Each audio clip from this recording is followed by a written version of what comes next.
Yeah, I told Miles this morning I accidentally got up in the middle of the night and stepped on his foot. So he's been limping around all day, or all morning. Well, we've only been up a couple hours, but he's been limping around and getting treats and stuff. But I let him outside to go to the bathroom and he walked perfect. As soon as he came in the house, he was limping again. So I don't know if he's just playing me or not.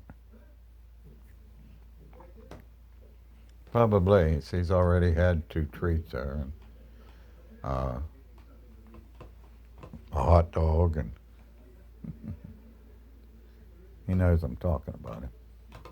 Yeah, I just done watching my buddy Mike's live stream. Uh, Old Man Hustle, Dave. He walks every morning. He's almost got a year in walking 3 miles every day, every morning. Hey, this is the last week we got to look at that shitty floor. Next week I'll have a brand new floor from the dog's butt into that room. And into my doorway into my gun room there too, I hope. But hey, back in that story, talking with Dave and them, he was talking about if he was younger, he'd have one business with one of those brush hog frail mower things on the front of a skid steer, clearing property. That sounds like a good idea, but how much property in your area needs cleared? How often does it need cleared? And those things are harder than hell on equipment. I brush hogged, I backhoed, I backbladed, I raked land, I finished yards. I've done about anything you could do with a tractor, skid steer, or backhoe. And just digging a ditch is your money. Just having a backhoe and getting it in somebody's yard to dig a ditch. Because how often you need a lot cleared, or how often do you need a whole yard raked and planted and stuff. But everybody has to shit. So when their pipe breaks and they can't shit, or their water line breaks and they don't have no water, you get a call. Where if you're a brush hogger, the only time you get called is when the weeds are high or when there's a lot to be cleared. Now I brush hog 5 or 6 lots every year. One of them was for the 9/11 Air Wing up in Pittsburgh. It was a 100-acre field that me and another guy cut with 5-foot brush hogs 2, 3 times a year until they closed that air wing. But every year we broke a brush hog. So really, every time you go out brush hog, you're going to break something. It's almost positive. And I bought new equipment every 2 years.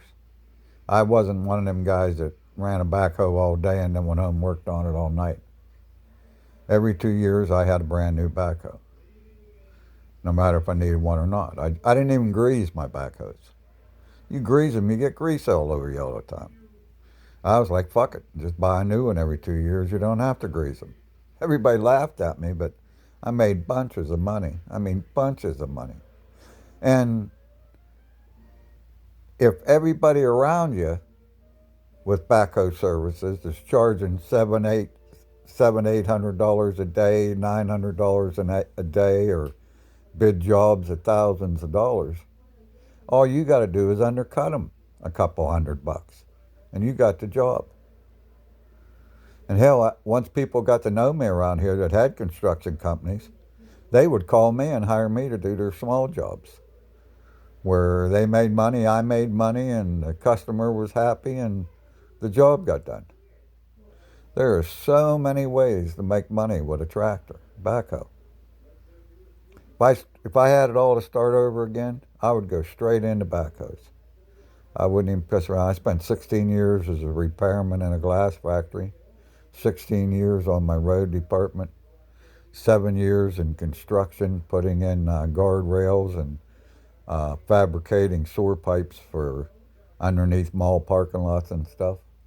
But hey, I wouldn't do nothing but own backhoes if I could start all over again.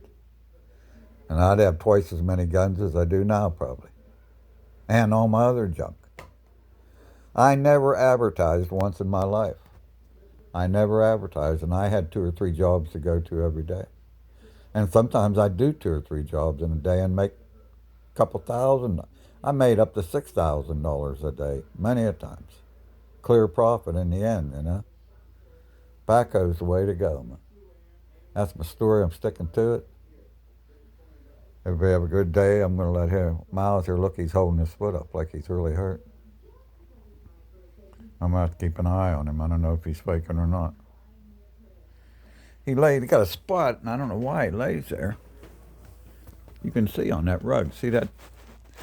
Like, it ain't really a dirty spot. It's how he has it matted down. He lays right in that one spot there. Of course, that rug is a mess, but you can see where he lays in that one spot. And I get up in the middle of the night with the light out, and he's black. I couldn't see him. I stepped on him. Geez, we both fell. I don't know if he's real hurt or what. You all right, buddy? Hey. Yeah, his eyes open. He knows I'm talking. Mauser, you need another treat or something? Huh? Will another treat make you feel better? Need to go outside? Downstairs? Out back? Treat? Water? Bath? You need a bath? You want a bath? No, you don't want a bath. Okay. You just lay there in the sun and rest that foot. His ankle does look swelled up, though, doesn't it? I'm going to have to keep an eye on him. I can't have my boy limping around. Up 7 minutes. That's good enough. Everybody have a good day. Catch you all later. I keep holding the camera sideways to make a short and then make a video. Oh, well. I never said I was good, just consistent.